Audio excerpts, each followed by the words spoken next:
Ready start. महोदय, दूसरे शब्दों में आर्थिक, व्यापारिक, निवेश और तकनीकी कारणों से द्वितीय महायुद्ध के बाद और शीत युद्ध के दौरान एशिया के देशों में पुनः धुंधलापन पैदा हुआ।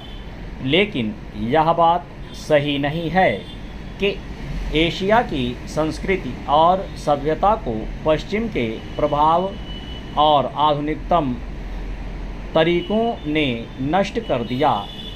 हाँ, एक धक्का जरूर दिया, पर समय समय पर एशिया का यह रूप, एशिया की यह सभ्यता और संस्कृति बलवती तरीके से उदयमान होती दिखाई देती है। पंडित जवाहरलाल नेहरू ने 1945 में अपनी पुस्तक डिस्कवरी ऑफ इंडिया में एशिया की पहचान पर लिखा है कि 1000 वर्षों से जब यूरोप अपने अंधकार के युग में था, एशिया ने अपने मनुष्यों की प्रगतिशील आत्मा को प्रभावशाली ढंग से दर्शाया।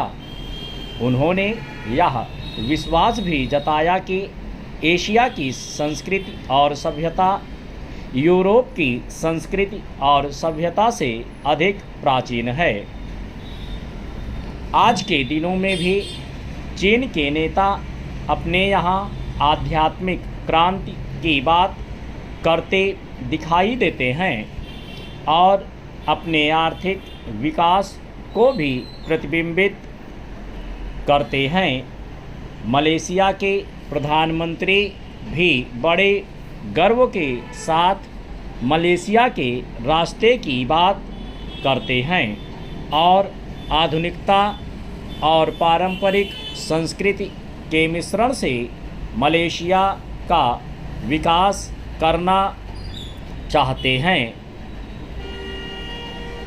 भारत के प्रधानमंत्री भी मध्य मार्ग की बात करते हैं, जिसको वे भारत का पारंपरिक विचार कहा करते हैं। वियतनाम के यशस्वी नेता भी साम्यवादी विचारधारा को पारंपरिक सहिष्णुता के अनुसार ढालना चाहते थे। एशिया के इन सब नेताओं की समय समय पर की गई घोषणाओं का वर्तमान संदर्भों में पूरा अर्थ लिया जाना चाहिए, जो एशिया की पहचान को नए सिरे से बनाने में सहायक सिद्ध हो रहा है।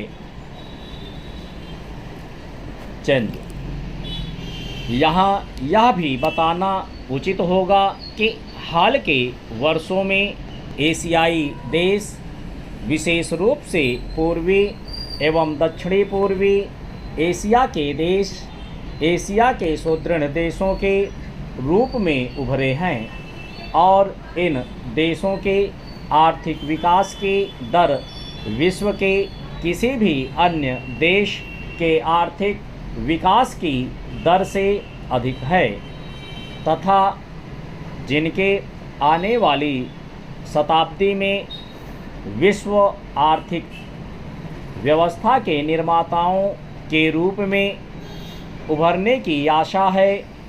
आर्थिक सफलता की इन कहानियों का श्रेय मुख्य रूप से अनुशासित कार्य, किफ़ायत एवं बचत की ऊंची दरों जैसे एशियाई विशेषताओं को जाता है तथा इनसे देश की जनता के जीवन स्तर में सुधार आया है और एशिया की पुनः खोज जैसा वातावरण बन रहा है।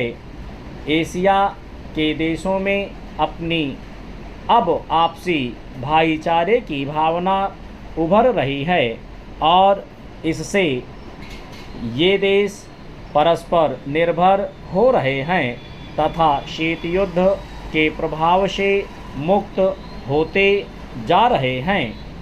हमारी सरकार ने अपनी एशियाई पड़ोसियों के साथ बेहतर संबंध बनाने में पहल करके